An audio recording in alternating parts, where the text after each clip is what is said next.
আচ্ছা দেখো আমাদের কথা শুনি ভাইয়া, লাস্ট ক্লাসও ভাইয়া বলছি ফার্স্ট পেপার দেখতে দেখতে শেষের দিকে আর কি আমাদের অধ্যায় 10টা শেষ অধ্যায়টা আমরা আগেই পড়ছি। তা আমাদের হচ্ছে একদম লাস্ট অধ্যায়, অধ্যায় 9। সবাই নাম্বার লেখো। তরঙ্গ, অধ্যায় 9, তরঙ্গ।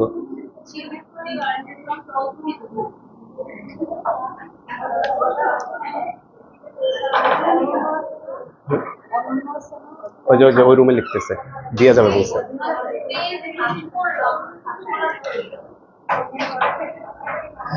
আচ্ছা ভাই শুনি, আর কথা একটু মনোযোগ সহকারে ভাই কথা শোনো। আমাদের এই অধ্যায়ের প্রথম 30-40 মিনিটের যে পড়াশোনাগুলা, এগুলো আমাদের 9-10 পড়াশোনার সাথে মিলবে। তারপরে অধ্যায়ের নতুন টপিকগুলো শুরু হবে আর কি। তো ফার্স্টে লেখা হচ্ছে তরঙ্গ, এবং ফিজিক্সে কয়েকটা সহজ অধ্যায়ের মধ্যে এটা একটা, বুঝছি ভাইয়া? কয়েকটা সহজ অধ্যায়ের মধ্যে এটা একটা অধ্যায় সহজ। তো সবাই টপিকের নাম লেখা হচ্ছে তরঙ্গ।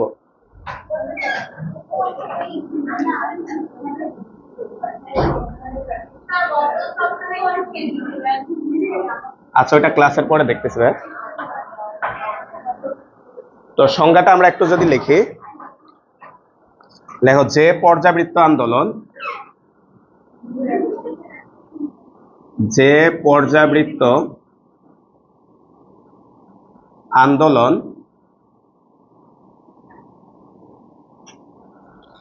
কোন জড় মাধ্যমের মধ্য দিয়ে, কোন জড় মাধ্যমের মধ্য দিয়ে অগ্রসর হয়ে এক স্থান হতে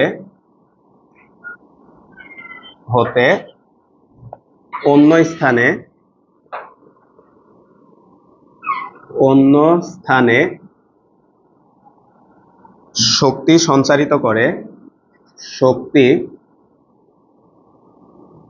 সঞ্চারিত করে কিন্তু মাধ্যমের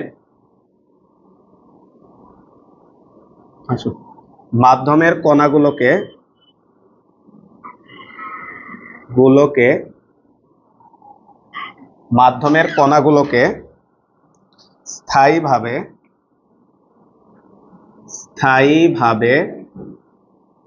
স্থানান্তরিত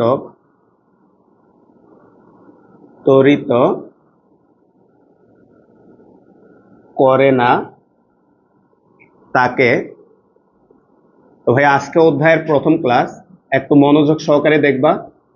যে কোনো অধ্যায়ে যে কোনো সাবজেক্টের প্রথম ক্লাসটা একটু মনোযোগ সহকারে পড়লে দেখবা যে অধ্যায়টা তোমার জন্য সহজ হয়ে যাবে। কারণ প্রথম অধ্যায়টাতে হচ্ছে আমরা বেসিক যে কনসেপ্ট গুলো আছে ওইগুলো আলোচনা করি। তো ভাই দেখো এখানে বলা হচ্ছে যে পর্যাবৃত্ত আন্দোলন কোন জড় মাধ্যমের মধ্য দিয়ে অগ্রসর হয়ে এক স্থান হতে অন্য স্থানে শক্তি সঞ্চারিত করে। এই যে এক স্থান হতে অন্য স্থানে শক্তি সঞ্চারিত করে, তার মানে তরঙ্গের মেইন কাজটা হচ্ছে এই শব্দটা, শক্তিটাকে এক স্থান থেকে অন্য স্থানে ট্রাভেল করানো, এক স্থান থেকে অন্য স্থানে শক্তিটাকে নিয়ে যাওয়া। যেমন ভাই এটা কি, তোমার কাছে মনে করো একটা বিছানার চাদর আছে, তুমি এটাকে ধরে ভাইয়া এটাকে যদি এভাবে বাড়ি মারো, বলতো তুমি দেখবে যে একটা ঢেউ সামনের দিকে চলে যাচ্ছে, তাই না ভাই? এই যে ঢেউটা সামনের দিকে যাচ্ছে এটাই হচ্ছে তরঙ্গ। কেমন এটা দেখতে ভাই? মনে করো ভাইয়া এখানে ভাই প্লিজ একটু কথা না, প্রথম ক্লাসে একটু মনোযোগ সহকারে দেখি। আমরা মনে করলাম এখানে একটা দেয়ালে একটা দড়িকে বেঁধে তুমি এভাবে করে টান মারছো, বলতো তুমি যখন এইভাবে করে এটাকে ঝাঁকি মারবা, বলতো এইখানে এরকম একটা ঢেউ তৈরি হয়েছে, তাই না ভাই? এইবার সময়ের সাথে কিছুক্ষণ পরে তুমি দেখবা যে এই ঢেউটা কিছুক্ষণ পরে এই ঢেউটা এখানে চলে আসছে, তাই না ভাই? কিছুক্ষণ পরে এই ঢেউটা এখন এখানে চলে আসছে। এখন তোমাদের কাছে ভাইয়ের প্রশ্ন, বলতে এই যে সময়ের সাথে সাথে ঢেউটা যে সামনের দিকে যাচ্ছে, বলতে এই ঢেউয়ের মধ্যে অ্যাকচুয়ালি কি যাচ্ছে বলতে পারবো ভাই? স্যাররা যদি জিজ্ঞেস করে যে এই যে ঢেউটা যে সামনের দিকে যাচ্ছে এটা অ্যাকচুয়ালি কি, এটাই হচ্ছে কি ভাইয়া শক্তি। অর্থাৎ তুমি যে এখানে একটা শক্তি প্রডিউস করলা ভাইয়া, এই শক্তিটাই সময়ের সাথে সাথে সামনের দিকে কি হচ্ছে ভাইয়া, আগায় যাচ্ছে। এখন খেয়াল করো, এখানে একটা শব্দ বলছে মাধ্যমের কণাগুলোকে স্থায়ীভাবে স্থানান্তর করে না। এটা কি আসলে বুঝি বলতে, এইখানে যে কণাটা ছিল, এই যে দড়িটা তো প্রথমে এরকম ছিল তাই না ভাইয়া, এখানে একটা কণা ছিল, এই কণাটাতে তো উপরে উঠে গেছে, যার কারণে এটা এরকম একটা পজিশন তৈরি করছে। তাহলে এই কণাটা দেখো এই যে উপরে উঠে গেছে, বলতো কিছুক্ষণ পরে এই কণাটা আবার দেখো সাম্য অবস্থায় ফিরে চলে আসছে। আবার এইখানের কণাটাও দেখো উপরে উঠে গেছে, কিছুক্ষণ পরে কণাটা আবার এইখানে চলে আসছে। আবার এইখানের কণাটাও উপরে উঠে গেছে, কিছুক্ষণ পরে এটাই আবার কি হবে, গ্রাউন্ডে নেমে আসবে। তাহলে তোমাদের কাছে ভাইয়ের প্রশ্ন, সামনে কে আগাচ্ছে, কণা না শক্তি? শক্তি। অর্থাৎ শক্তিটা সময়ের সাথে সাথে সামনের দিকে আগায় যাচ্ছে, কিন্তু কণাটা তার একই পজিশনে থেকে জাস্ট কম্পন দিচ্ছে। এখানে একটা শব্দ বলছে দেখো, স্থায়ীভাবে স্থানান্তর করে না। এই কথার মানে কি বলতো ভাইয়া, সে একটা স্থানান্তর হয়েছে কিনা, হয়েছে, হয়ে আবার কি করছে, আগের পজিশনে ফিরে আসছে, তার মানে সেই স্থায়ীভাবে স্থানান্তর হয় নাই। অর্থাৎ নিজের পজিশনে থেকে সে উপরে নিচে উঠানামা করে, এটাই হচ্ছে তার কম্পনটা।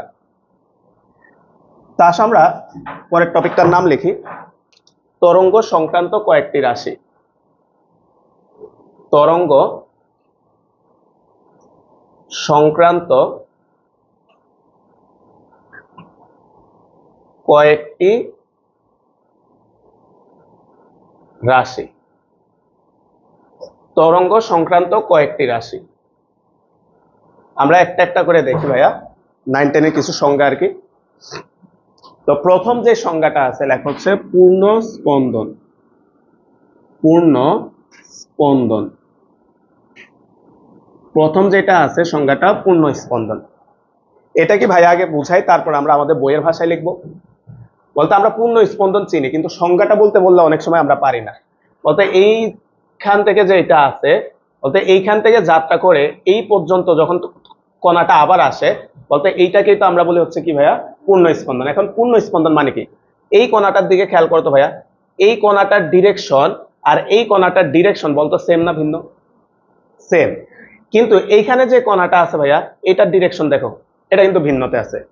তাহলে যে নির্দিষ্ট দূরত্ব অতিক্রম করার পরে কণাটা আবার একই পজিশনে ফিরে চলে আসে, একই পজিশন বলতে বোঝাইছে এখানে একই রকম অবস্থায় হয়ে যায়, তাকে আমরা কি বলি ভাইয়া, সেই দূরত্বটাকে পূর্ণ স্পন্দন বলি। তাহলে বইয়ের ভাষায় একটু লিখি আমরা, দেখো তরঙ্গ সৃষ্টিকারী, তরঙ্গ সৃষ্টিকারী, তরঙ্গ সৃষ্টিকারী কোন কম্পনশীল কণা, কোন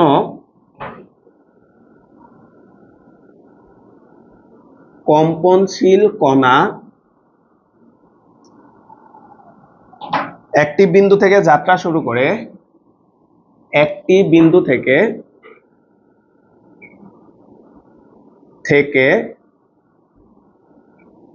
যাত্রা শুরু করে, একটি বিন্দু থেকে যাত্রা শুরু করে আবার একই দিক থেকে, আবার একই দিক থেকে সে বিন্দুতে ফিরে আসলে, সে বিন্দুতে ফিরে আসলে তাকে পূর্ণ স্পন্দন বলে। তাহলে খেয়াল করো,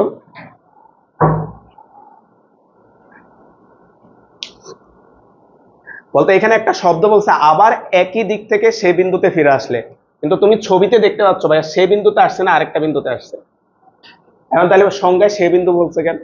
তোমাদেরকে যখন পর্যাবৃত্ত গতি পড়াইছি, বলতে এই তরঙ্গটা প্রডিউস করার জন্য এরকম একটা সাইকেল আঁকছিলাম, মনে আছে কিনা? বলতে এই যে তরঙ্গটা আঁকার জন্য এইখান থেকে সে যাত্রা করছে, খেয়াল করো, যাত্রা করে সে এখান থেকে ঘুরে, সে এখান থেকে ঘুরে আবার দেখো তো একই বিন্দুতে ফিরে আসে, তাই না ভাইয়া? তাহলে একই বিন্দুতে যখন ফিরে আসে তখন সে একটা পূর্ণ স্পন্দন সম্পন্ন করে বা একটা সাইকেল কমপ্লিট করে। যেমন ভাইয়া এটার জন্য তোমরা আঁকছিলা পর্যাবৃত্ত গতি অধ্যায়, বলতো সে যখন এইখান থেকে এখানে আসে তখন এই সার্কেলটা এরকম হয়, বুঝছি ভাই? তাহলে একই বিন্দুতে ফিরে আসে, এটাকে বলি হচ্ছে আমরা পূর্ণ স্পন্দন।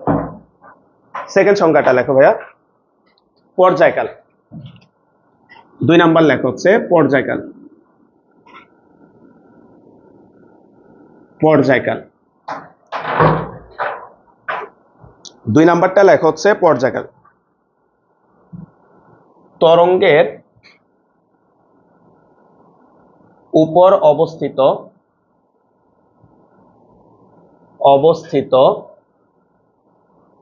কোন কম্পনশীল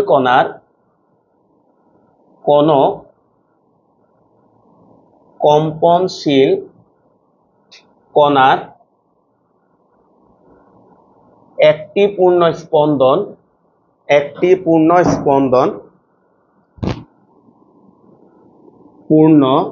স্পন্দন সম্পন্ন করতে যে সময় লাগে তাকে পর্যায়কাল বলে। অর্থাৎ ভাই একটা সাইকেল কমপ্লিট করতে বা একটা পূর্ণ স্পন্দন সম্পন্ন করতে তার যে সময়টা লাগে তাকে আমরা বলি হচ্ছে তার পর্যায়কাল।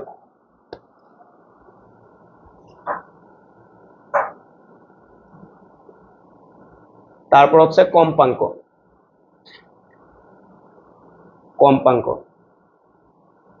তরঙ্গের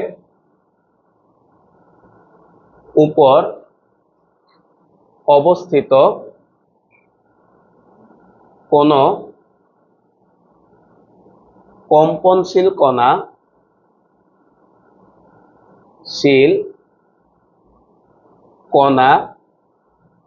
একক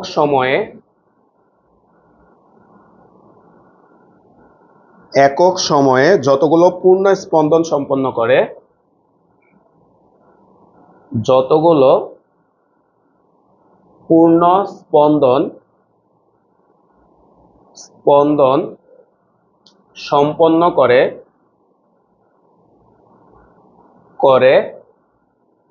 তাকে কম্পাঙ্ক। আসো ভাইয়া এইটা একটু বুঝি। বলা হচ্ছে তরঙ্গের উপর অবস্থিত কোন কম্পনশীল কণা একক সময়ে যতগুলো পূর্ণ স্পন্দন সম্পন্ন করে তাকে কম্পাঙ্ক বলে। এটা কি ভাইয়া একটা ছবি আঁকো এটার নিচে। আমরা মনে করলাম ভাইয়া এখানে একটা পূর্ণ স্পন্দন দেখাইছি। বলতো ভাইয়া আগের সংজ্ঞাটাই আমরা বলছি যে একটা পূর্ণ স্পন্দন সম্পন্ন করতে যে সময়টা লাগবে তাকে বলে পর্যায়কাল। এই কথার মানে কি ভাইয়া, এইখান থেকে এই পয়েন্ট পর্যন্ত যাওয়ার যে সময়টা, এই সময়টাই হচ্ছে আমাদের পর্যায়কাল, যেটাকে আমরা হচ্ছে ক্যাপিটাল টি দ্বারা প্রকাশ করি। এটাই হচ্ছে আমাদের পর্যায়কাল, যেটাকে আমরা ক্যাপিটাল টি দ্বারা প্রকাশ করি। এখন ছবিটার দিকে যদি খেয়াল করো ভাইয়া, ক্যাপিটাল টি সময় কয়টা পূর্ণ স্পন্দন হয়েছে? একটা। তাহলে লেখা হচ্ছে ক্যাপিটাল টি সময়ে পূর্ণ স্পন্দন দেয় সমান সমান হচ্ছে একটি। তাহলে ক্যাপিটাল টি সময়ে একটা পূর্ণ স্পন্দন দেয় বা একটা পূর্ণ স্পন্দন সে সম্পন্ন করতে পারে। তাহলে তোমরা জানো একদম ক্লাস 9-10 থেকে ফিজিক্স সবসময় একের জন্য সংখ্যাগুলা দেয়, তাহলে এইখানেও তাই দিছে। সুতরাং একক সময়ে পূর্ণ স্পন্দন দেয় সমান সমান হচ্ছে 1/tt। এখন ভাই আমাদের সংজ্ঞার দিকে যদি আমরা খেয়াল করি, সংজ্ঞায় বলা হচ্ছে একক সময়ে যতগুলো পূর্ণ স্পন্দন দেয় তাকে কম্পাঙ্ক বলে। তো আমরা বের করছি একক সময়ে পূর্ণ স্পন্দন দেয় কয়টা ভাইয়া? 1/t টা। তাহলে এই 1/t কে আমরা বলবো কম্পাঙ্ক। তাহলে সুতরাং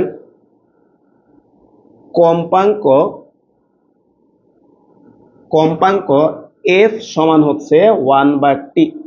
তো ক্লাস 9-10 থাকতো আমরা এই সূত্রটা পড়ছিলাম, কম্পাঙ্ক f সমান সমান হচ্ছে 1/t। যেমন কোন একটা বস্তুর কম্পাঙ্ক যদি 50 হার্জ হয়, এই কথার মানে সে প্রতি সেকেন্ডে এরকম স্পন্দন কয়টা দিবে ভাইয়া? 50টা। ঠিক আছে ভাইয়া, পূর্ণ স্পন্দন দিবে হচ্ছে 50টা। সেটা 3 নাম্বার কম্পাঙ্ক। আসো 4 নাম্বারে আসো।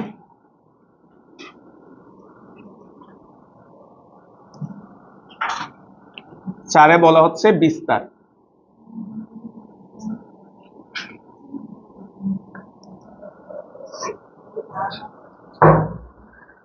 তো ভাই বিস্তারটা পড়ার আগে আমরা আগে বিস্তারটা বুঝি, তারপর আমরা বিস্তারটা আঁকি। এদিকে খেয়াল করো ভাইয়া, এখানে মনে করো কোন একটা তরঙ্গ আঁকছো ভাই, এখানে কোন একটা তরঙ্গ তুমি আঁকছো মনে করো, ঠিক আছে, এখানে একটা তরঙ্গ আঁকছো ভাইয়া। এইদিকে খেয়াল করি, এটাকে বলবো আমরা সাম্য অবস্থা। এই যে এই মাঝ বরাবর যে লাইনটা আছে ভাইয়া, এটা হচ্ছে আমাদের সাম্য অবস্থান, এটা হচ্ছে আমাদের সাম্য অবস্থান, সাম্যাবস্থান। এখন তুমি খেয়াল করো ভাই, প্লিজ একটু পরে লেখো। এইখানে যে কোণাটা আছে, এই কোণাটার যে সরণ, তার সরণ হচ্ছে এইটুকু। এইখানে যে কোণাটা আছে তার সরণ হচ্ছে এতটুকু। কিন্তু ভাইয়া এইখানে যে কোণাটা আছে, খেয়াল করো, এইখানে যে কোণাটা আছে, এই কোণাটার কিন্তু সর্বাধিক সরণ হয়েছে, তাই না ভাই? ঠিক একইভাবে এইখানেও যে কোণাটা আছে ভাইয়া, এই কোণাটার দেখো এই সর্বাধিক সরণ হয়েছে। কিন্তু পাশের যে কোণাগুলা আছে ভাই, পাশের কোণাগুলার দিকে যদি আমরা একটু খেয়াল করি, এই কোণাটার সরণ হবে এতটুকু, এই কোণাটার সরণ হবে এতটুকু, এই কোণাটার সরণ এতটুকু, এইটার সরণ হচ্ছে এতটুকু, আবার এইটার সরণ এতটুকু।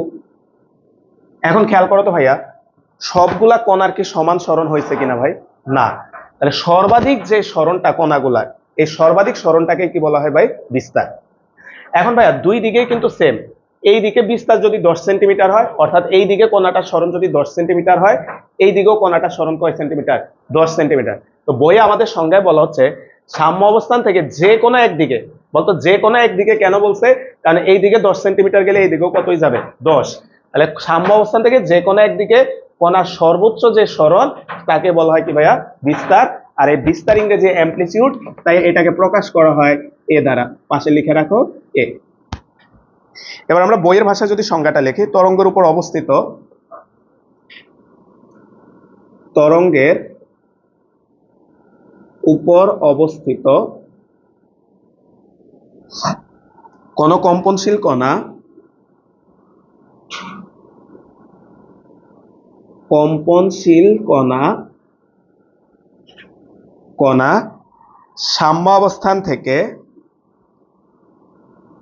সাম্যাবস্থান থেকে যে কোনো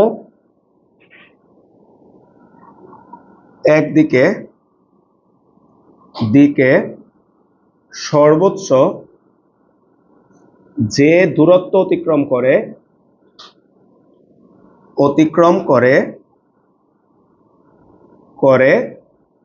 তাকে বিস্তার বলে, তাকে বিস্তার বলে। তাহলে খেয়াল করো, তরঙ্গের উপর অবস্থিত কোন একটা কণা সাম্য অবস্থান থেকে যে কোনো একদিকে সর্বোচ্চ যে দূরত্ব অতিক্রম করে তাকে বিস্তার বলে।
আচ্ছা, পরেরটা লেখা হচ্ছে দশা, তারপরে ভাই বোঝাচ্ছে, একটু লেখো।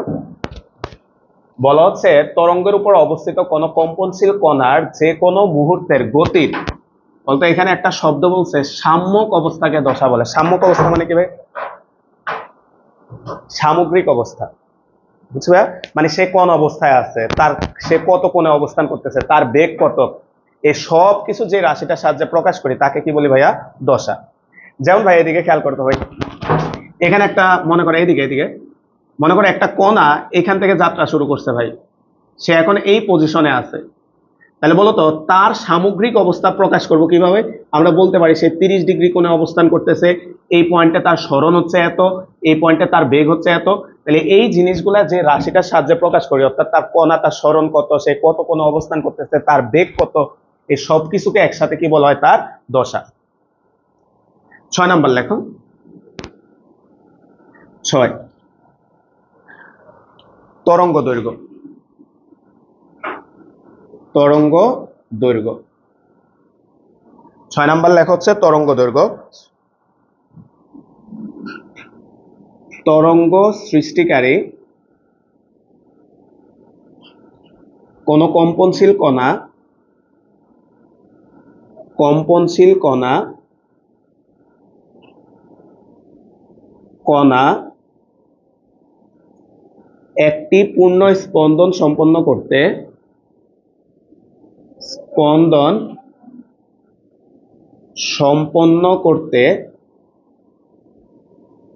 যে দূরত্ব অতিক্রম করে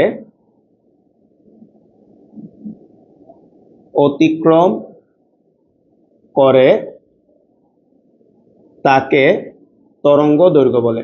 একটু লেখো ভাইয়া, 8টা সংজ্ঞা আমাদের শেষের দিকে। তরঙ্গ দৈর্ঘ্য বলা হচ্ছে তরঙ্গ সৃষ্টিকারী কোন কম্পনশীল কণার একটি পূর্ণ স্পন্দন সম্পন্ন করতে যে দূরত্ব অতিক্রম করে তাকে তরঙ্গ দৈর্ঘ্য বলে। তরঙ্গ সৃষ্টিকারী কোন কম্পনশীল কণা একটি পূর্ণ স্পন্দন সম্পন্ন করতে যে দূরত্ব অতিক্রম করে তাকে তরঙ্গ দৈর্ঘ্য বলে। অর্থাৎ ভাই আমরা যদি এখানে আসি এরকম, আমরা যদি এখানে একটা তরঙ্গ দেখাই,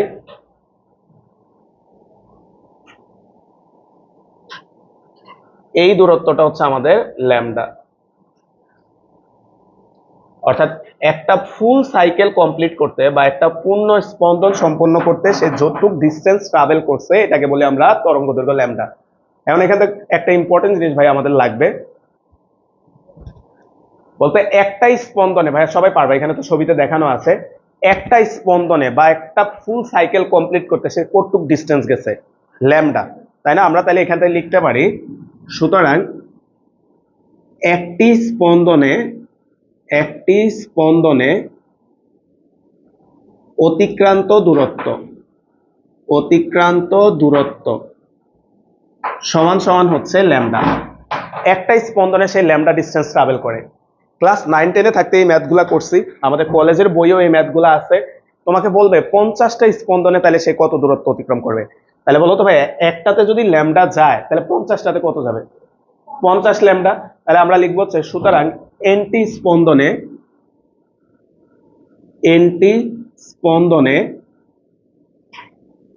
অতিক্রান্ত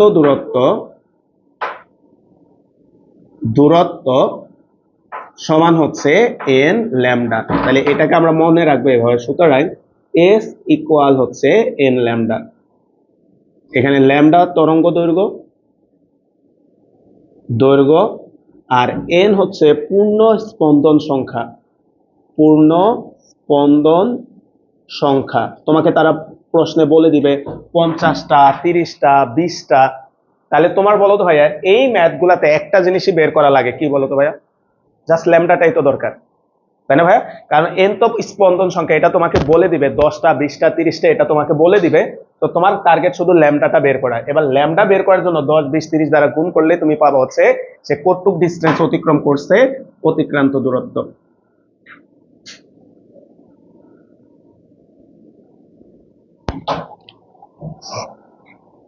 আচ্ছা, এরপরে 7 নম্বরে আসি আমরা।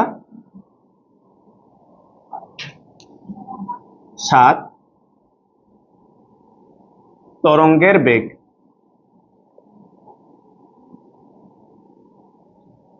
একক সময়ে কোনো নির্দিষ্ট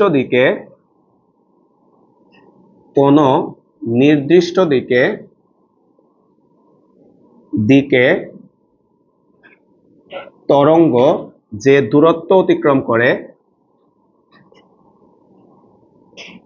অতিক্রম করে করে তাকে তরঙ্গের বেগ বলে। তাহলে সবাই একটু খেয়াল করি, একক সময়ে কোনো নির্দিষ্ট দিকে তরঙ্গ যে দূরত্ব অতিক্রম করে তাকে তরঙ্গের বেগ বলে। একক সময়ে কোনো নির্দিষ্ট দিকে তরঙ্গ যে দূরত্ব অতিক্রম করে তাকে তরঙ্গের বেগ বলে। তোমরা ভাইরা একটু হেল্প করবা তো ভাইয়া, ওইখানে একটা ছবি আঁকা আছে আর এখানে ভাইয়া জাস্ট আরেকটা ছবি আঁকি, এগুলো আঁকার দরকার নেই, এগুলো খাতায় আঁকছে অলরেডি। বলতো এইখানে আসার সময়টা তার কত ভাইয়া? ক্যাপিটাল টি, তাই না ভাইয়া? এখানে আসার সময়টা হচ্ছে তার ক্যাপিটাল টি। আর ওই ছবিতে দেখো তো ভাইয়া, এখানে যাওয়ার যে দূরত্বটা সেটা হচ্ছে কত? ল্যামডা। তাহলে আমরা এটা বলতে পারি কিনা যে সে ক্যাপিটাল টি সময়ে কতটুকু ডিসটেন্স ট্রাভেল করে? ল্যামডা। তাহলে এখান থেকে লেখা হচ্ছে ক্যাপিটাল টি সময়ে তরঙ্গের অতিক্রান্ত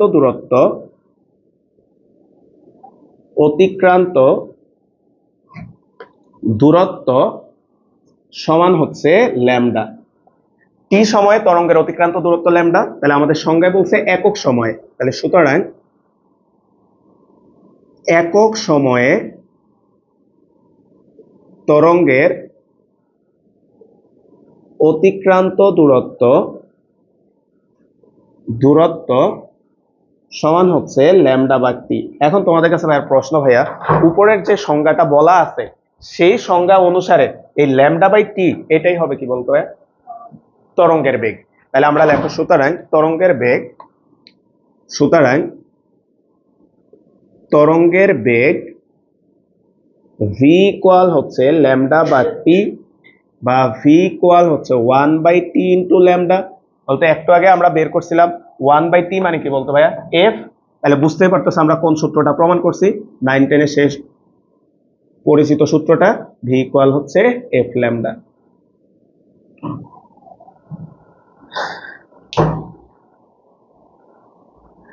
তো বইয়ের 7 নম্বর পর্যন্ত যে সংখ্যাগুলো এগুলা সবই আমাদের 9-10 ছিল। তো তোমাদের জন্য এখন কলেজে নতুন সংখ্যা আসবে 8 নাম্বার। ঠিক আছে, 8 নাম্বার যে সংখ্যাটা এটা তোমাদের জন্য নতুন। তো লেখো পরেরটা,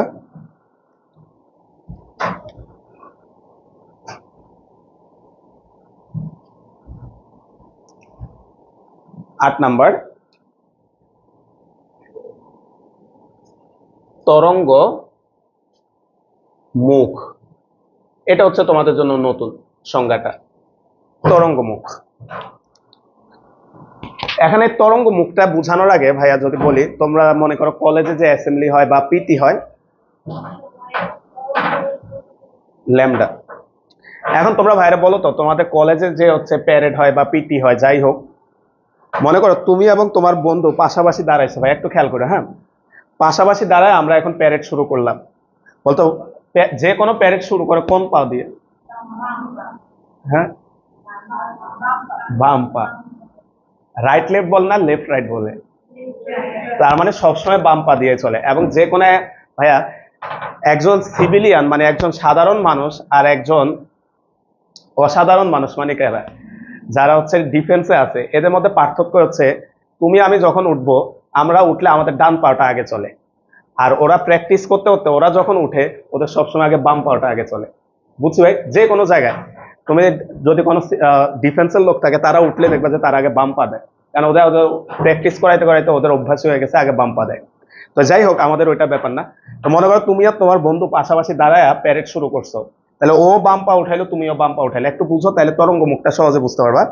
তো দুইজন একই লাইন থেকে যাত্রা করছো ভাই, যাত্রা করে দুইজন একই সময়ে এই ডিস্টেন্সটা অতিক্রম করে এখন এখানে আসছো। এখন প্রশ্ন হচ্ছে, আমি যদি ডান পা উঠাই, আমার বন্ধু এখন কোন পা উঠাবে? ডান পায়ে উঠাবে, তাই না?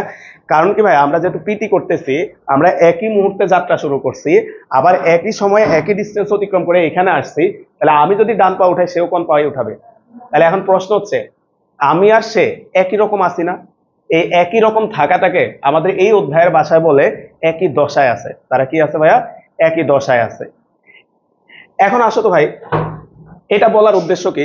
মনে করো ভাইয়া তুমি একটা বিছানার চাদর, এদিকে খেয়াল করো, একটা বিছানার চাদরকে নিয়ে যখন এভাবে ঝাঁকি দিছো ভাই, তুমি একটু খেয়াল করো, মনে করো এই হচ্ছে বিছানার চাদরের উপরের কণাগুলা, তাহলে সবগুলা কণা এখানে এসে ঝাঁকিটা খাইছে মনে করো। বলতো এই কণাটা এখানে আসলো, এই কণাটা এখানে আসলো, এই কণাটা এখানে আসলো। বলতো সবগুলা কণা একই সময়ে এই পজিশনটাতে আছে মনে করো। এখন এখন তোমাদের কাছে ভাইয়ের প্রশ্ন, এই যে কণাগুলো এখানে এখন চলে আসছে, তোমাদের কাছে ভাইয়ের প্রশ্ন, এরা কিন্তু একই সময় আসছে। এখন প্রশ্ন হচ্ছে তারা কি একই দশায় আছে কিনা? আছে। তাহলে এই যে একই দশা সম্পন্ন যে কণাগুলো আছে, এদেরকে টাচ করে যদি আমরা একটা তার গতিপথ দেখাই, এই গতিপথটাকে আমরা বলি হচ্ছে তরঙ্গমুখ।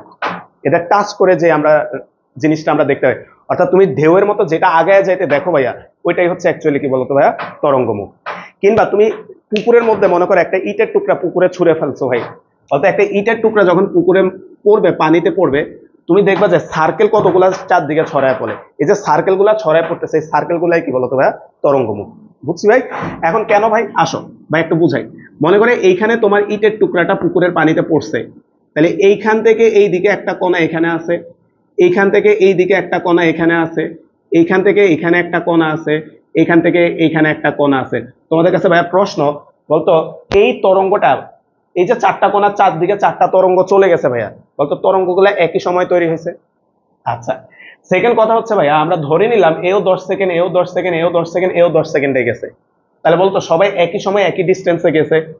কারণ কি 9-10-এ আমরা পড়ছি, বলতে একই মাধ্যমে তরঙ্গের বেগ সেম হয় না ভিন্ন হয়? সেম। তাহলে তারা তো একই মাধ্যমে আছে, একই সাথে উৎপন্ন হয়েছে। তার মানে তাদের প্রত্যেকের সময় যদি সমান হয়, তাহলে বলো তো ভাই তাদের বেগও সমান, সময় সমান, তাহলে এস ইকুয়াল ভিটি। তার মানে তারা প্রত্যেকে একই ডিস্টেন্স অতিক্রম করে আছে। এখন আমার ইম্পর্টেন্ট কথাটা ভাইয়া, এই যে চারটা কোণা ভাইয়া দেখাইছি, এদের দশা সেম নাকি ভিন্ন? অবশ্যই সেম, কারণ তারা একই সময় উৎপন্ন হয়েছে, আবার একই সময় একই দূরত্ব অতিক্রম করে একই পয়েন্টে আছে, আবার তাদের প্রত্যেকের বেগও সমান। তাহলে তারা প্রত্যেকে কিভাবে আছে বলতো ভাইয়া, একই দশায়। এখন এদেরকে টাচ করে যদি আমরা একটা তাদের গতিপথটা দেখাই ভাইয়া, এদেরকে টাচ করে যদি আমরা তার গতিপথটা দেখাই, এই গতিপথটাকে আমরা বলি কি বলতো ভাইয়া, তরঙ্গমুখ। তাহলে এইটাকে আমরা বলি হচ্ছে, লিখে রাখো, তরঙ্গমুখ। তাহলে এখানে লিখে রাখো একটু, তরঙ্গমুখ। এখন আরেকটা প্রশ্নের উত্তর দিই, তারপরে ভাইয়া বইয়ের বাসায় যাচ্ছি। বলতে এই তরঙ্গ মুখের উপরে তো ভাইয়া চারটা কোণা দেখেছি, বলতো বাস্তব কি চারটা আছে? অগণিত কণা আছে এখানে। তাহলে আমরা যতগুলা কণা এখানে পসিবল ভাইয়া, তোমার কাছে ভাইয়ের প্রশ্ন এমসিকিউতে আসে, বলতে এদের সবার দশা সেম না ভিন্ন হবে? সেম। তার মানে একই তরঙ্গ মুখের উপর অবস্থিত, একই তরঙ্গ মুখের উপর অবস্থিত সকল কণার দশা কি হবে ভাইয়া, সেম। এগুলা ভাইয়া লিখে দিবনি, তোমরা আগে সংজ্ঞাটা লেখো বইয়ের ভাষায়। কোন তরঙ্গের উপর অবস্থিত, কোন তরঙ্গের উপর অবস্থিত সমদশা সম্পন্ন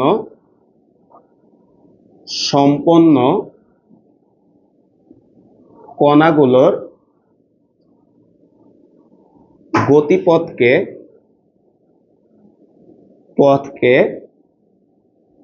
তরঙ্গ মুখ বলে। খেয়াল করি, কোন তরঙ্গের উপর অবস্থিত সমদশা সম্পন্ন, এখানে স্পষ্ট ভাবে বলে দিছে ভাইয়া, সমদশা সম্পন্ন। ঠিক আছে, সমদশা সম্পন্ন কণাগুলোর গতিপথটাকে আমরা বলি হচ্ছে তরঙ্গমুখ। তাহলে বলো তো ভাইয়া, তরঙ্গমুখ সবসময় কি সার্কেল হবে? সার্কেল না, অ্যাকচুয়ালি ভাইয়া বলি, বলতে আমি যে কথা বলতেছি বলতে এটা কি সার্কেল আকারে যাচ্ছে নাকি গোলক আকারে যাচ্ছে? গোলক আকারে। 3D না ভাই, চারদিকেই তো যাচ্ছে আমার সাউন্ডটা। তাহলে বলো তো তরঙ্গ মুখ দুই রকম হইতে পারে, এগুলো আমরা ফিজিক্স সেকেন্ড পেপারে অধ্যায় 7-এ যাইলে পড়বো আর কি, তরঙ্গ মুখ নিয়ে বিস্তারিত। বলতে এই ছবি থেকেই তুমি বুঝতে পারতেছো, বলো তো ভাইয়া তরঙ্গ মুখ কয় রকমের হয়? দুই রকমের। একটা হচ্ছে সমতল বিছানার চাদরে যেটা তৈরি হয়েছে, আর আরেকটা যে আমি যে কথা বলতেছি, বলতে এটা দেখতে সার্কেল মনে হচ্ছে, কিন্তু এটা কি বলতো ভাইয়া, গোলক। তাহলে তরঙ্গমুখ দুই রকম হইতে পারে, একটাকে বলা হয় গোলীয় তরঙ্গমুখ, আরেকটা বলে সমতল তরঙ্গমুখ। যদিও আমরা এই অধ্যায়ে পড়বো না, তাই আপাতত আর লিখতেছি না, জাস্ট ভাইয়া বলে রাখলাম। নিচে একটা পয়েন্ট লিখে আমরা, তরঙ্গমুখের উপর অবস্থিত, তরঙ্গমুখের উপর অবস্থিত সকল কণা সমদশা থাকে, সমদশায় থাকে। অর্থাৎ তরঙ্গ মুখের উপর যতগুলা কণা থাকবে সবগুলা কণা হচ্ছে সমদশায় থাকবে। তরঙ্গ মুখের উপর অবস্থিত যতগুলা কণা থাকবে সবগুলা কণা হচ্ছে সমদশায় থাকবে। তো এই হচ্ছে আমাদের 8টা সংজ্ঞা, আমাদের বইয়ের শুরুতে দেওয়া আছে। ক্লাস 9-10-এ 7টা ছিল, নতুন করে আমরা একটা শিখলাম। এখন ভি ইকুয়াল এফ ল্যামডার এই ম্যাথগুলা করার জন্য আমাদেরকে দুইটা নোট মাথায় রাখতে হবে। প্রথম নোটটা এগুলা জানো, 9-10-এ সবই ভাই লিখে দিছিলাম তোমাদেরকে। তো প্রথম যে নোটটা আছে, তরঙ্গ বা শব্দ যখন মাধ্যম পরিবর্তন করে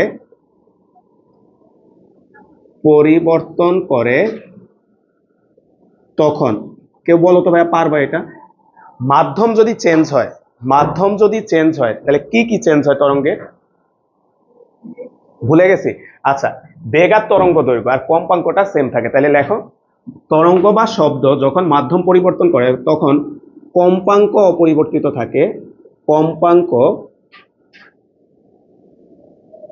অপরিবর্তিত থাকে, কিন্তু বেগ ও তরঙ্গ দৈর্ঘ্য পরিবর্তন হয়। তরঙ্গ দৈর্ঘ্য পরিবর্তন হয়। এগুলা কিন্তু এমসিকিউ তো আসে আর ম্যাথ করতেও লাগবে, পরিবর্তন হয়। তারপর সেকেন্ডটা হচ্ছে একই মাধ্যমে উৎপন্ন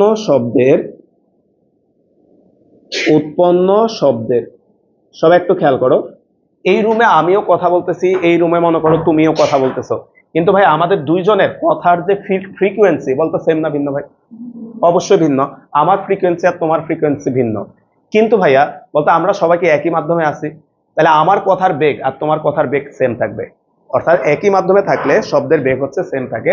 তাহলে একই মাধ্যমে উৎপন্ন শব্দের বেগ সমান থাকে। বলতো এই লাইনটা থেকে একটা জিনিস বোঝা যাচ্ছে কিনা ভাই, যে মাধ্যম যদি ভিন্ন হয় তাহলে বেগ সেম থাকবে না? ভাই এটাতে তো বোঝা যাচ্ছে না যে একই মাধ্যমে বেগ সমান থাকবে? এই কথার মানেই তো বোঝাচ্ছে মাধ্যম যদি চেঞ্জ হয়ে যায় বেগ কি থাকবে না? সমান থাকবে না। তো তোমরা এইটাও পড়ছো 9-10-এ ভাইয়া, যে সবচেয়ে বেশি বেগ কোন মাধ্যমে ভাই? কঠিনে। বায়ুতে সবচেয়ে কম। যেমন ভাইয়া তুমি বলি, বাসায় এই দেয়ালে এভাবে কান রেখে তুমি এভাবে বাড়ি যদি মারো তাহলে দেখবে যে অনেক জোরে তুমি শব্দটা শুনবা। বা অনেক সময় বাসা বাড়িতে মেহমান আসলে নিচে ফ্লোরিং করে শোয়া লাগে ভাই। এখন তুমি যদি নিচে ফ্লোরিং করে শুয়ে বালিশে মাথা রাখো ভাই, তুমি দেখবে যে নিচে যে ফ্যান চলতেছে ওই ফ্যানের শব্দ তুমি কিন্তু শুনতে পাও, কিন্তু বায়ুর মধ্য দিয়ে ভাইয়া দোতলায় যে ফ্যান চলতেছে ওই শব্দ আমরা শুনি না। বা তুমি যদি মাথা দিয়ে শোনো দেখবে যে রাত 2টা 3টা বাজে মনে হবে যে কেউ পাটা পুতা মরিচ বাটতেছে, শব্দ শোনা যায় না? তার মানে এগুলা কিন্তু বায়ু দিয়ে আমরা শুনি না, কিন্তু কঠিন মাধ্যমের সাথে যখন টাচ থাকে কঠিনের শব্দের বেগ অনেক বেশি হওয়ার কারণে এই শব্দগুলো আমরা শুনতে পাই। তাহলে আমাদের 3 নাম্বার যে শর্তটা সেটা হচ্ছে VS greater than VL greater than হচ্ছে ভিএ। এ কি? বায়ুতে শব্দের বেগ, বায়ুতে শব্দের বেগ। তারপর বৃষ্টির দিনে পুকুরে ডুব দিয়ে বৃষ্টির শব্দ শুনবা, দেখবো যে অনেক সুন্দর শোনা যায়।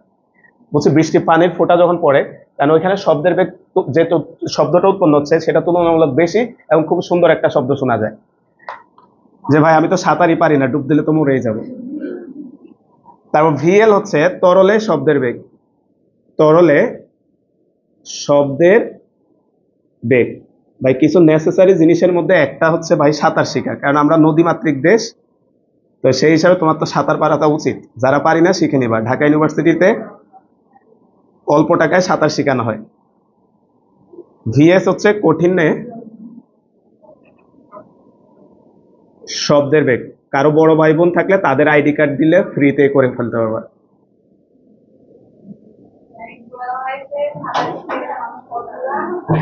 কোনো পৌঁছাবে না, ওইখানে যারা সাঁতার শিখতে যায় সব বুড়া বয়সে শিখতে যায়, আর আমরা যারা শিখছে আমরা তো বাচ্চাকালে পুকুরে শিখছি। আচ্ছা যাই হোক, আসো আমরা আস্তে আস্তে আগাই। খাতার মাঝখানে লেখো ভাইয়া তরঙ্গ। খাতার মাঝখানে আমরা লিখি হচ্ছে তরঙ্গ। তাহলে তরঙ্গটাকে আমরা দুই ভাগে ভাগ করি, একটা হচ্ছে যান্ত্রিক তরঙ্গ একটা হচ্ছে যান্ত্রিক তরঙ্গ, আর আরেকটা হচ্ছে তড়িৎ চুম্বকীয় তরঙ্গ, আর একটা হচ্ছে তড়িৎ চুম্বকীয় তরঙ্গ। আচ্ছা খেয়াল করি ভাইয়া, আমরা তরঙ্গটাকে দুই ভাগে ভাগ করছি, একটাকে বলি হচ্ছে আমরা যান্ত্রিক তরঙ্গ, আর একটাকে বলি তড়িৎ চুম্বকীয় তরঙ্গ। লেখা হচ্ছে যে তরঙ্গ সঞ্চালনের জন্য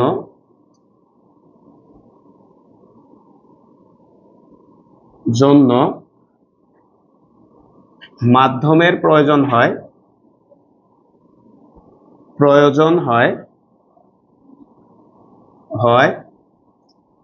তাকে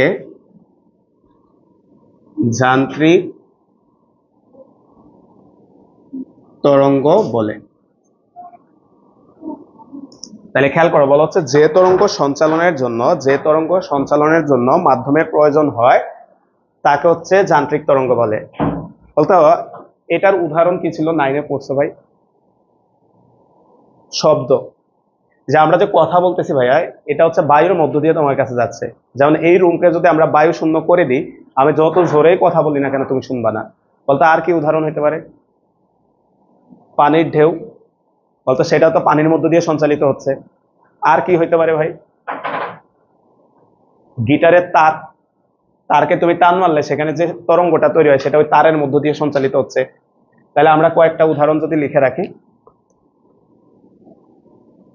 শব্দ,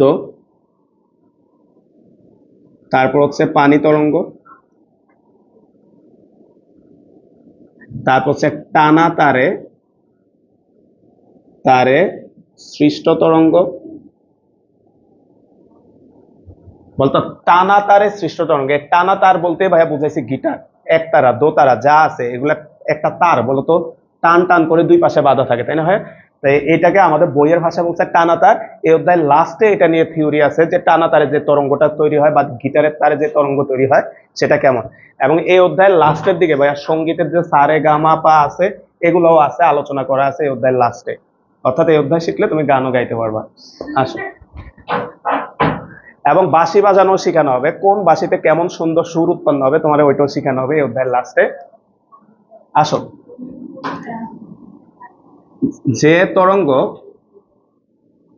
সঞ্চালনের জন্য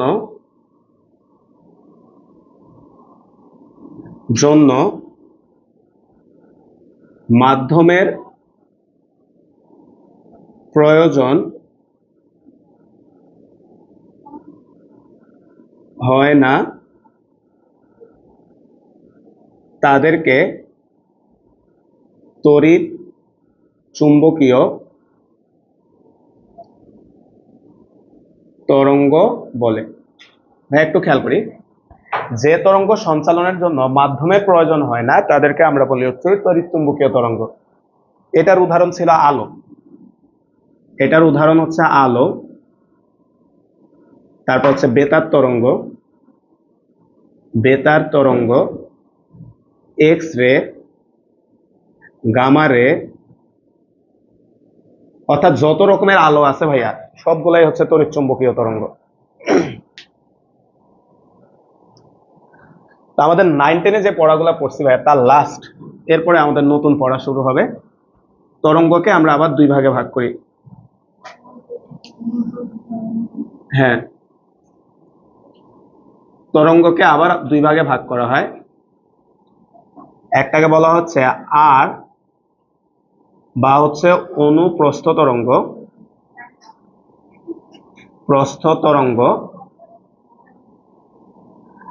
আর আরেকটাকে বলি হচ্ছে লম্বিক বা অনুদৈর্ঘ্য তরঙ্গ। আসলে একটু দ্রুত আমরা নতুন পড়ায় ঢুকি। তাহলে তরঙ্গকে আমরা আবার দুই ভাগে ভাগ করছি, একটা হচ্ছে আর বা অনুপ্রস্থ তরঙ্গ, আর আরেকটা হচ্ছে লম্বিক বা হচ্ছে অনুদৈর্ঘ্য তরঙ্গ।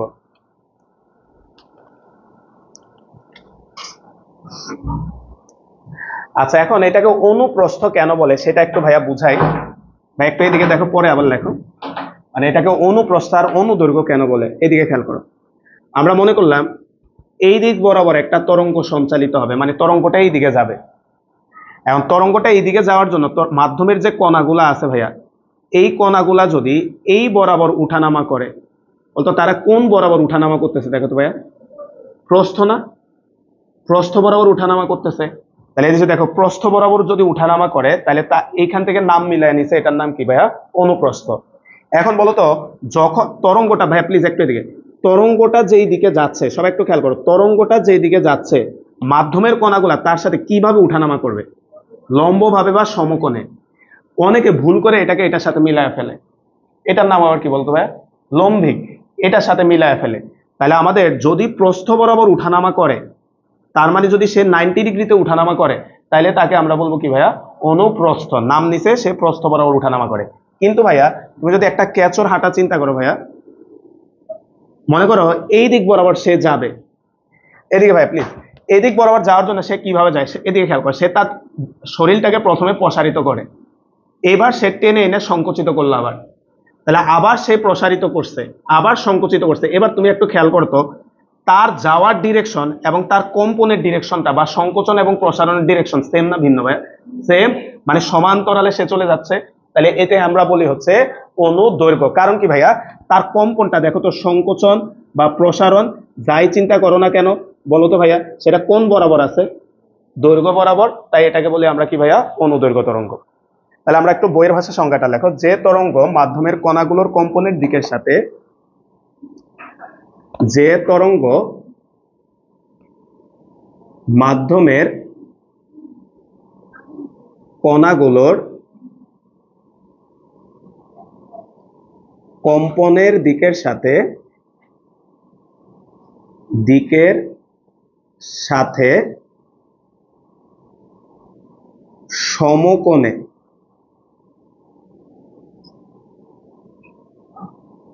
সমকোণে অগ্রসর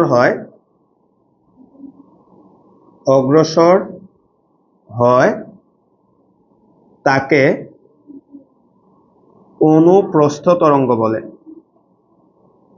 ভাই উদাহরণ বলো তো ভাই, আলো না শব্দ, আলো, সরি ভুল লিখছি, না ঠিকই তো লিখছি, আলোই, ঠিক আছে। তাহলে অনুপ্রস্থ তরঙ্গের উদাহরণ হচ্ছে আলো। তাহলে এখানে এই শব্দটা বক্স করে রাখো, অনুপ্রস্থ হচ্ছে সমকোণে অগ্রসর হয়, অনুপ্রস্থ হচ্ছে সমকোণে অগ্রসর হয়।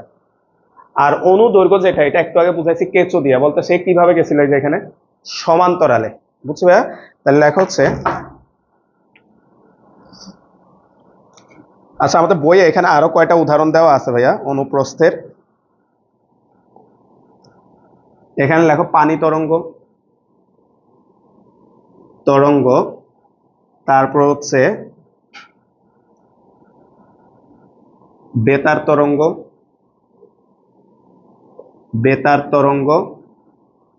তারপরে দেওয়া আছে তাপ তরঙ্গ, আরো কয়েকটা উদাহরণ দিছে, এগুলো একটু লিখে রাখো। তারপর টানা তারের তরঙ্গ, বইয়ে কয়েকটা উদাহরণ দিছে, একটু লিখে রাখো। আচ্ছা, আমাদের যে নক্ষত্রগুলোতে হিট জেনারেট হচ্ছে, সেই হিট থেকেও তরঙ্গ উৎপন্ন হচ্ছে, এবং এই হিটের তরঙ্গকে অ্যানালাইসিস করে কোন নক্ষত্রের বয়স কত, এগুলা নির্ণয় করে আর কি, বুঝছি ভাই। তো যাই হোক, আসো আমরা অনুদৈর্ঘ্য যেটা আছে এটাতে যদি আসি, দেখো যে তরঙ্গ মাধ্যমের কণাগুলোর, যে তরঙ্গ মাধ্যমের কণাগুলোর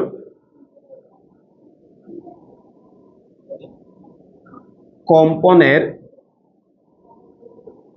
দিকের সমান্তরালে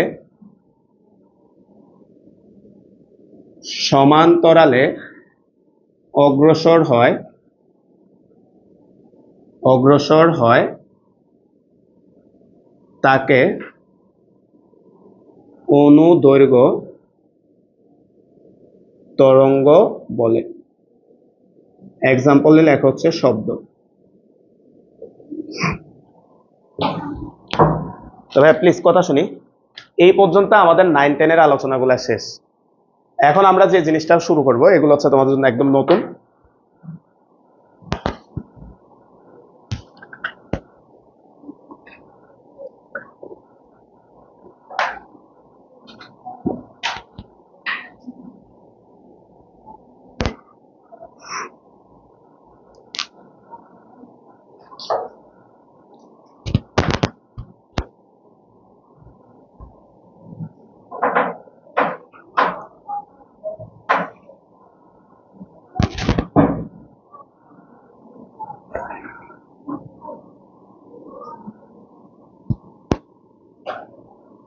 আচ্ছা ভাই একটু খেয়াল করি,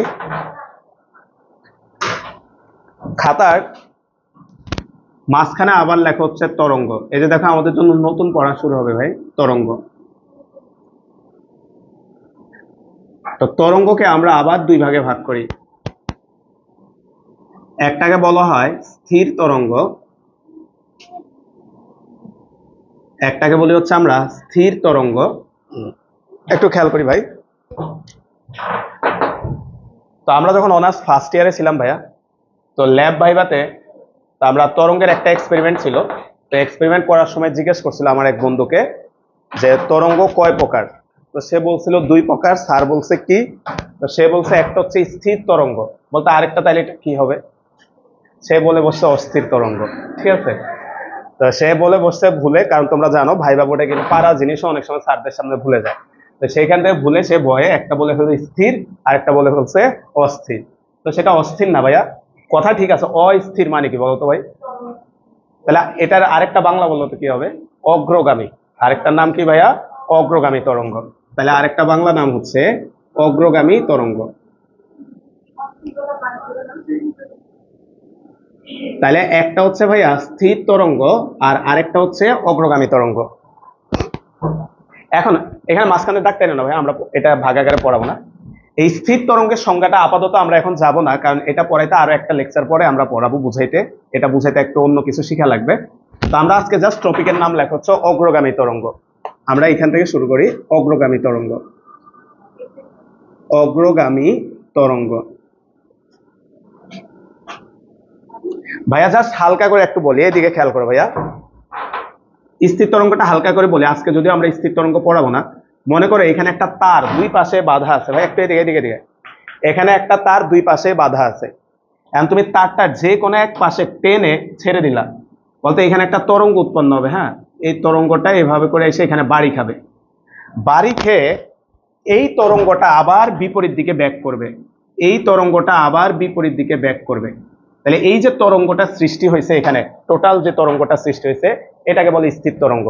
অর্থাৎ একটা নির্দিষ্ট সীমার মধ্যে সে হচ্ছে স্থির থাকবে বা আবদ্ধ থাকবে। এই টাইপের তরঙ্গগুলাকে আমরা কি বলবো ভাইয়া? স্থির তরঙ্গ। তাহলে বলতো গিটারের তারে কোন তরঙ্গ? স্থির তরঙ্গ। আর তুমি এগুলো আজকে আমরা পড়বো না ভাইয়া, এটা পড়তে আরো কিছু জিনিস জানা লাগবে ভাইয়া, জাস্ট হালকা একটু বললাম।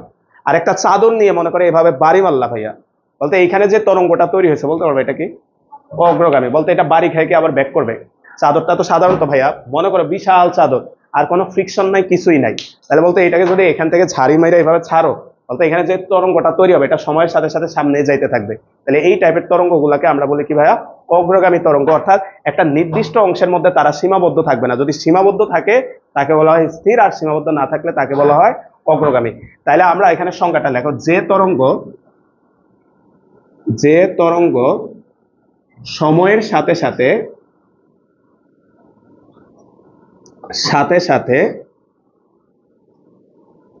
একটি নির্দিষ্ট বেগে সামনের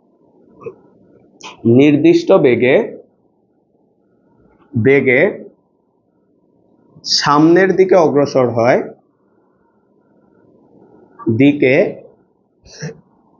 অগ্রসর হয়, তাকে অগ্রগামী তরঙ্গ বলে।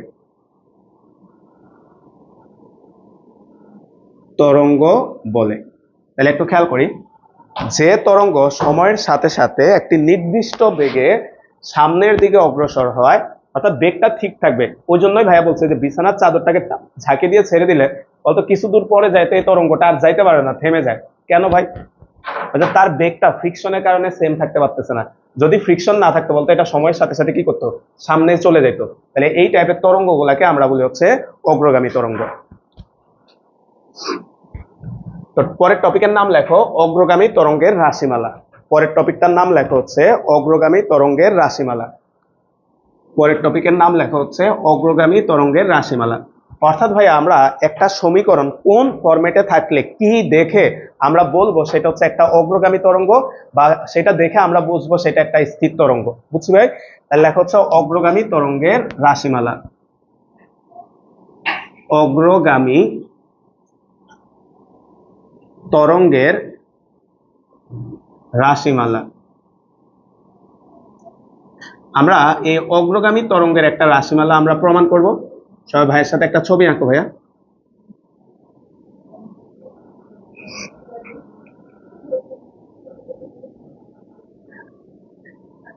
আচ্ছা ভাই, যেভাবে আঁকছি এখানে একটা ছবি আঁকো অগ্রগামী তরঙ্গের আমরা রাশিমালা প্রমাণ করার জন্য। বলতে এখানে তরঙ্গটা তো সামনের দিকে যাচ্ছে, তাই না? ওইটাই দেখাইছি যে আমাদের এই তরঙ্গটা ধীরে ধীরে সামনের দিকে যাচ্ছে। তাহলে এই পয়েন্টটার আমরা নাম দিলাম এ, আর এই পয়েন্টটার আমরা নাম দিলাম হচ্ছে বি, আর এখানে ইচ্ছা মতো একটা পয়েন্ট ধরলাম পি। পি বিন্দুটা কোথায় আছে? পি বিন্দুটা আমরা ধরে নিলাম, পি বিন্দুটা ধরে নিলাম সাম্য অবস্থান থেকে এক্স দূরত্বের এরকম কোন একটা পজিশনে আছে। ছবিটা একটু আঁকো সবাই ভাই।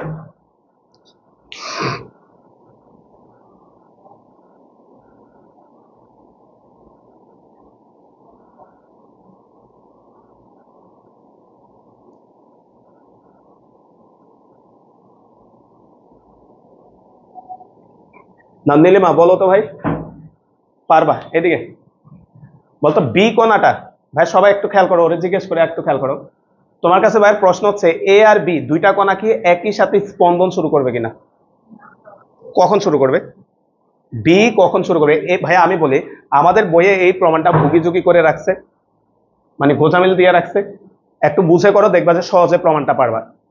তো প্রশ্ন হচ্ছে ভাইয়া বি কণা আর এ কণা কি একই সময় যাত্রা করছে কিনা? তুমি বললা না। তোমার কাছে তাহলে ভাইয়া সেকেন্ড কোশ্চেন হচ্ছে বি কণাটা কখন যাত্রা করবে? এ কণাটা একটা ফুল সাইকেল কমপ্লিট করার পরে, তাই না ভাইয়া? এই কণাটা এখান থেকে যাত্রা করে, অর্থাৎ এই কণাটা যখন একটা পূর্ণ স্পন্দন সম্পন্ন করবে ভাই, তখন এসে বি কণাটা যাত্রা করবে। এটাই হচ্ছে ইম্পর্টেন্ট জিনিস, এটাই আমাদের বইয়ে বলে নাই। তাহলে ভাই একটু খেয়াল করতো ভাইয়া, এদিকে পারবো ভাই, আমরা পর্যাবৃত্ত গতির একটু হেল্প নিই। তোমাদের মনে আছে ভাইয়া আশা করি, পর্যাবৃত্ত গতিতে আমরা এরকম একটা সার্কেল আঁকছিলাম। ভাই একটু প্লিজ এদিকে খেয়াল করো, আর সাথে এরকম একটা ছবিও আঁকছিলাম। ভাই একটু খেয়াল করো তো, এই হচ্ছে আমাদের এ কণাটা, এদিকে খেয়াল করো। তাহলে এ কণাটা এখান থেকে যাত্রা করে, এখান থেকে যাত্রা করে আবার যখন এখানে আসে, বলতো সে কতটুকু কোণ উৎপন্ন করছে? 2 পাই। সে কতটুকু কোণ উৎপন্ন করছে ভাই? 2 পাই। তাহলে বলো তো ভাইয়া, এ কণাটা একটা ফুল সাইকেল কমপ্লিট করছে। এবার তুমি ভাইয়ারা বলো তো ভাইয়া, এ কণা যখন একটা ফুল সাইকেল কমপ্লিট করবে, বি কণাটা তখন মাত্র কি করবে? এখন প্রশ্ন হচ্ছে ভাইয়া, বি কণাটা তখন মাত্র যাত্রাটা শুরু করবে। এখন তোমার কাছে ভাইয়া প্রশ্ন হচ্ছে এ আর বি দুইজন কি একই দশায় আছে কিনা? না। বলতে এ তো ভাইয়া এই 2 পাই, এটাকে বলে তার দশা কত। তাহলে তার দশা কত এখন? 2 পাই। আর বলতো সে মাত্র সাম্য অবস্থায় আছে, তার দশা কত?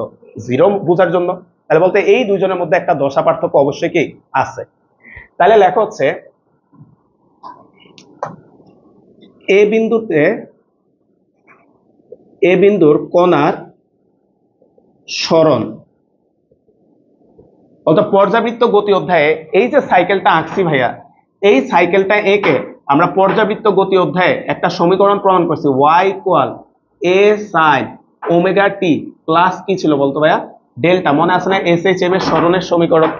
তাহলে আমরা সেটাই লিখতেছি, এ বিন্দুতে যে কণাটা আছে তার সরণ y a নাম দিলাম, সমান সমান হচ্ছে a sin omega T plus হচ্ছে ডেল।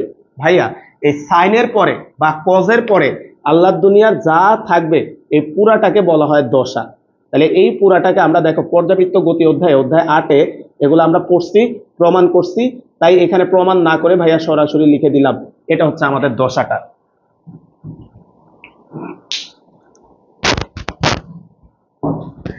তাহলে লেখা হচ্ছে এ বিন্দুটি যখন একটি পূর্ণ স্পন্দন সম্পন্ন করে, পূর্ণ স্পন্দন সম্পন্ন করে করে বি বিন্দুটি তখন সাম্য অবস্থা হতে যাত্রা শুরু করে। ভাই খেয়াল করো, এ বিন্দুটা যখন একটা পূর্ণ স্পন্দন সম্পন্ন করে বি বিন্দুটা তখন যাত্রা শুরু করবে। তাহলে এইখানে ভাই দেখেছি, তাহলে এ বিন্দু যখন একটা ফুল সাইকেল কমপ্লিট করে ফেলবে তখন তার দশা হয়ে যাবে কত, 2π। আর সে মাত্র সাম্য অবস্থায় আছে, তাহলে সে কত কোণ উৎপন্ন করছে, 0। তাহলে তার কোনো দশা নাই। তাহলে বলতে এদের মধ্যে একটা দশা পার্থক্য তৈরি হয়ে আছে কত। তাহলে বলো তো বি বিন্দুর দশা 2π পরিমাণ কম না বেশি? কম। এটা একটু মাথায় রাখো। তাহলে লেখা হচ্ছে সুতরাং এ ও বি বিন্দুতে অবস্থিত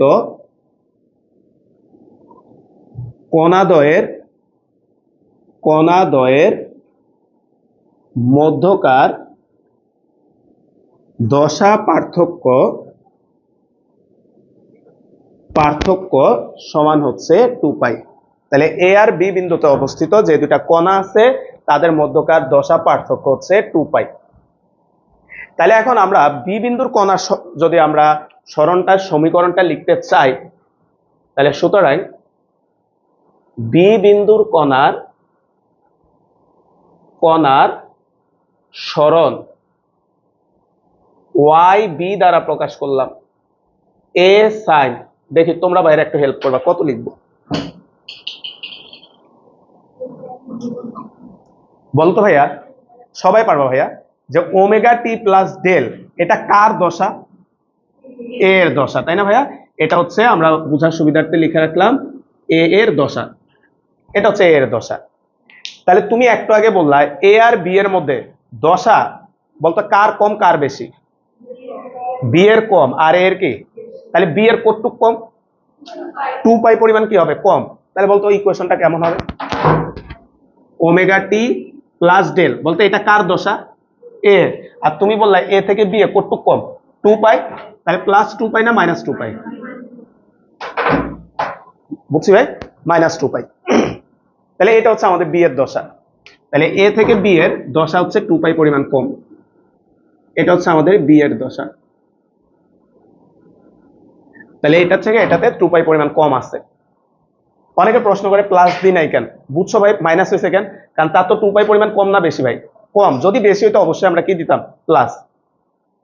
তাহলে এখন বলো তো ভাইয়া, আমরা তো শুধুমাত্র এ আর বি নিয়ে কাজ করব না, আমরা তো এই তরঙ্গের উপর যে কোনো বিন্দু নিয়ে আমরা কাজ করব। তাই আমরা যে কোনো বিন্দু হিসাবে দেখো একটা আননোন দূরত্ব ধরে নিছি এক্স। বলতো বি কি আননোন না নোন বলতে পারো ভাই? কারণ কি ল্যামডা দূরত্বে, তুমি তো এটা জানো। কিন্তু এক্স মানে আমরা যে কোনো একটা ডিস্টেন্স ধরছি। তাহলে ধরি যে কোনো টি সময়ে মূল বিন্দু হতে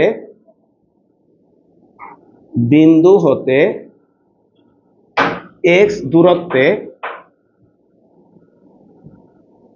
দূরত্বে তরঙ্গের উপরস্থ একটি বিন্দু টি। ভাই একটু প্লিজ একটু খেয়াল করি। তাহলে আমরা যে কোনো টি সময়, মানে আমরা জানি না সময়টা কত, তাহলে যে কোনো টি সময় মূল বিন্দু হতে এক্স দূরত্বে তরঙ্গের উপরে আমরা একটা বিন্দু ধরে নিছি হচ্ছে পি। এখন তুমি ভাইয়ারা বলো তো ভাই, তুমি যদি ভাইয়ারা একটু বলো এই পি বিন্দুর দশা এই বিন্দুর দশার চেয়ে কম না বেশি? আবার ভাইয়ের প্রশ্ন, পারবা? সবাই পারবা। পি বিন্দুর দশা এ বিন্দুর দশা অপেক্ষা কম না বেশি? অবশ্যই কম। কারণ ভাইয়া এর যে কণাটা আছে এই কণাটা পুরা অতিক্রম করে আসার পরে তো এটা স্পন্দন শুরু করবে। তার মানে এটার দশা এখনো কি আছে ভাইয়া? কম। এখন কতটুকু কম আছে আমরা সেটা বের করব। তাহলে লেখা হচ্ছে ল্যামডা দূরত্ব অতিক্রমে দশা পার্থক্য দেখো তো ভাইয়া, এটা তো বুঝো এখন। বলতো ল্যামডা মানে কি এই লাল দূরত্বটা না? তাহলে এই লাল ডিস্টেন্সটা যখন আমরা তরঙ্গটা ট্রাভেল করে তখন দশা পার্থক্য হয় কত? 2 পাই। তাহলে সুতরাং একক দূরত্ব অতিক্রমে দশা পার্থক্য হবে 2 পাই/ল্যামডা। কিন্তু আমরা চাচ্ছি কত ভাইয়া? যে কোনো একটা দূরত্ব এক্স। তাহলে সুতরাং এক্স দূরত্ব অতিক্রমে দশা পার্থক্য হবে 2 পাই x ডিভাইডেড বাই হচ্ছে ল্যামডা।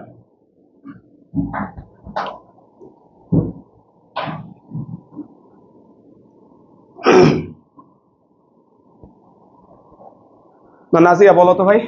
তাহলে সুতরাং পি বিন্দুর কণার সরণ ওয়াই এ সাইন, বলতো ভাই পারবা? এই যে ভাই এটা লেখে, এটা ছিল এ sign omega T plus del, এটা ছিল এটা। তাহলে পি একটা কত হবে? ওমেগা টি প্লাস ডেল, আর ওই পরিমাণ কম, তাহলে মাইনাস ওইটা, তাই না ভাইয়া? তাহলে লেখা হচ্ছে omega T plus del minus 2 pi x divided by lambda. তাহলে এটাকে যদি আমরা একটু সাজায় লিখি, y equal a sine omega T minus 2 pi x divided by lambda plus হচ্ছে ডেল। এখন ভাইয়া আমাদের বলতে এখানে ডেলটা কি? আদি দশা।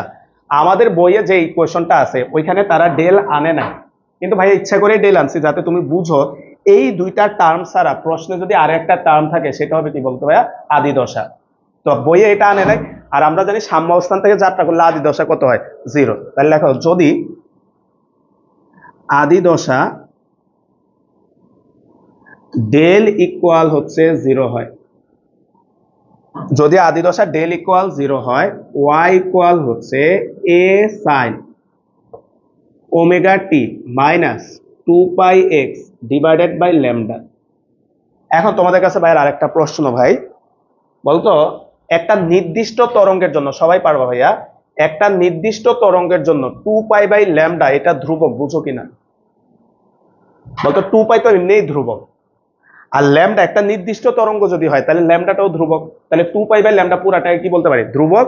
তা আমাদের বইয়ে এই জায়গায় এসে একটু কাজ করছে, y equal a sine omega T minus 2 pi lambda dot হচ্ছে x, আর এই 2 পাই/ল্যামডা যেটা আছে এই ধ্রুবকটাকে ধরে নিছে, ধরি কে ইকুয়াল হচ্ছে 2 পাই/ল্যামডা।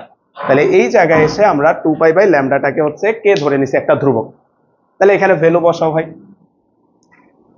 y ইকুয়াল আসবে a sine omega T minus kx। এই হচ্ছে আমাদের ইকুয়েশনটা। যদি আমরা এটা মুখস্থ রাখবো না বা এটা দিয়ে ম্যাথ করবো না, আরেকটা সহজ সূত্র আমরা বানাবো এটারে।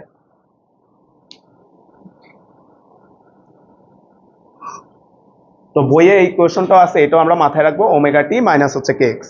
আসো এটাকে একটু সাজাই, বা y ইকুয়াল a সাইন, বলতো ভাইয়া ওমেগা মানে 2 পাই f লেখা যায় না?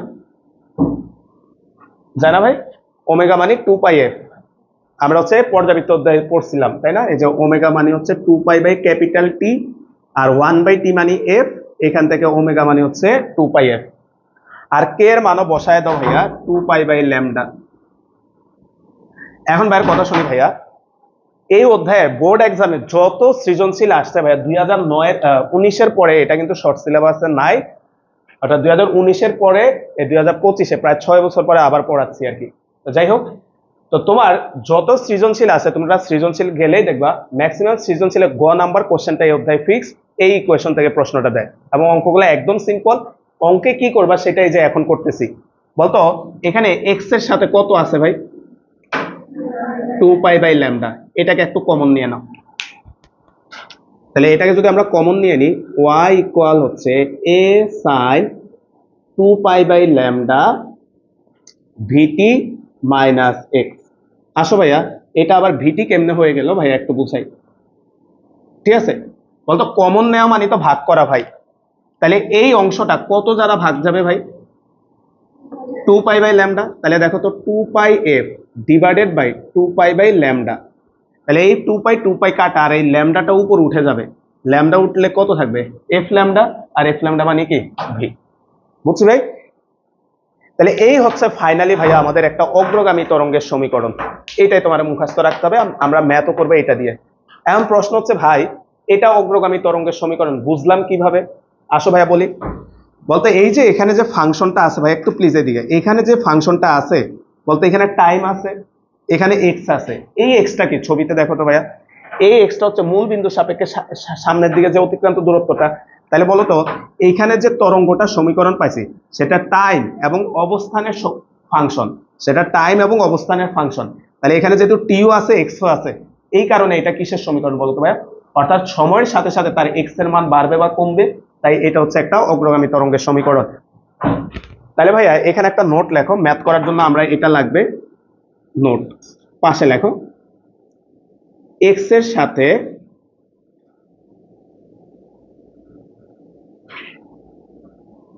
যা থাকবে তা কমন নিয়ে নিব।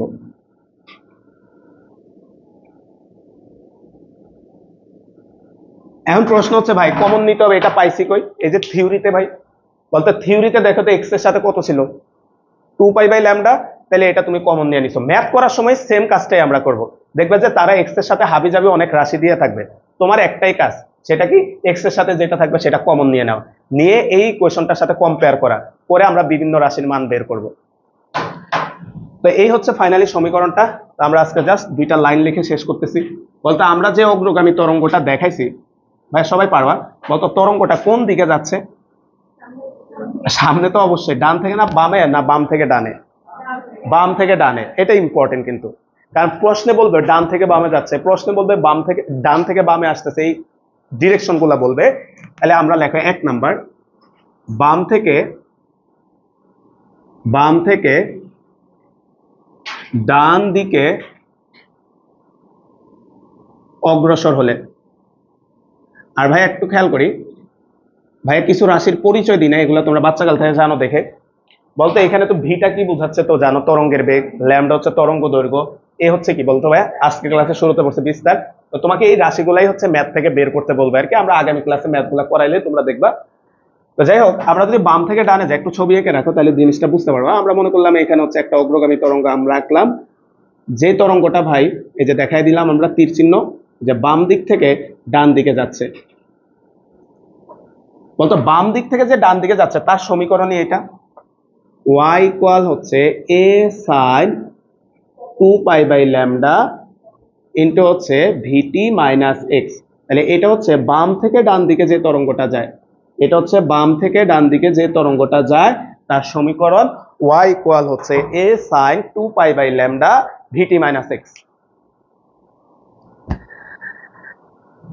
আচ্ছা, এবার 2 নাম্বার ভাই আমাদের লাস্ট, ডান থেকে